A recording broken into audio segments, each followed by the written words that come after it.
वर्ष 2025 में हम प्रायः 6 महीने गुजार चुके हैं।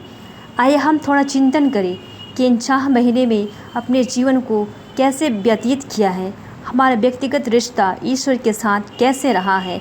आइए हम एक साथ मिलकर ईश्वर का धन्यवाद करें। हे पिता ईश्वर, आपने जनवरी 2025 से लेकर आज तक हमें सुरक्षित रखा है, इसके लिए आपका धन्यवाद हो। हमारे जीवन की एक एक पल के लिए, एक एक सांस के लिए आपको धन्यवाद हो। जीवन में जो भी चुनौतियाँ आई उसके लिए आपका धन्यवाद हो।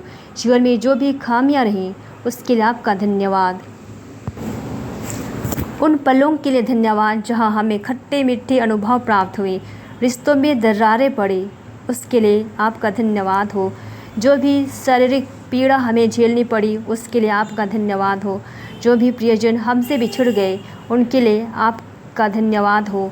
लोगों के द्वारा हमें अस्वीकृति प्राप्त हुई उसके लिए आपका धन्यवाद हो। जो भी सफलता या असफलता हमें प्राप्त हुई उसके लिए आपका धन्यवाद। हमारी हर आवश्यकताओं को आपने पूरा किया है उसके लिए आपका धन्यवाद हो। परिवार के सभी प्रियजनों को सुरक्षित रखने के लिए आपका धन्यवाद हो। बहुत से माता पिता शारीरिक कष्ट झेल रहे हैं, लेकिन आपने उन्हें अब तक अपनी छत्र छाया में सुरक्षित रखा है, इस कृपा के लिए आपका धन्यवाद। जो लोग बीमार थे और आपकी दया से उन्हें चंगाई प्राप्त हुई है, इसके लिए आपका धन्यवाद।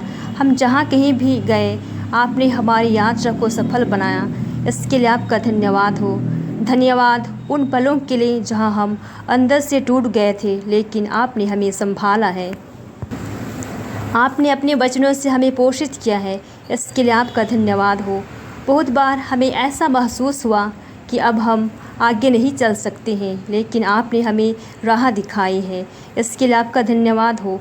बहुत बार हम नकारात्मक सोच से घिरे हुए थे, लेकिन आपने हमें आंतरिक ऊर्जा प्रदान की है, इसके लिए आपका धन्यवाद हो। जीवन की राहों में चलते चलते हम गिर गए थे, लेकिन आपने हमें फिर से उठाया है। जब हम दुखी थे आपने हमें सांत्वना दी। जीवन में यू टर्न आई, ऐसे परिस्थिति में आपने हमें नई जिंदगी जीने की शुरुआत करने की कृपा प्रदान की है, इसके लिए आपका धन्यवाद हो। जब हम चिंताओं से घिरे हुए थे आपने हमारी चिंताओं को अपने ऊपर ले लिया, इस कृपा के लिए धन्यवाद। जीवन में फूल एवं कांटे मिले उसके लिए आपका धन्यवाद। प्रभु, हम पुनः जीवन की हर सांस के लिए आपका धन्यवाद करते हैं। हम जैसे भी हैं आप हमें स्वीकारते हैं, ये हमारे लिए बहुत बड़ी कृपा का चिन्ह है। हम सदा आपके प्रति धन्यवादी बने रहेंगे। जब कभी हमारा मन दुखी एवं बेचैन हो जाता है, ऐसी परिस्थिति में सदा आप हमारे साथ रह, कभी हमें अकेला ना छोड़ दें।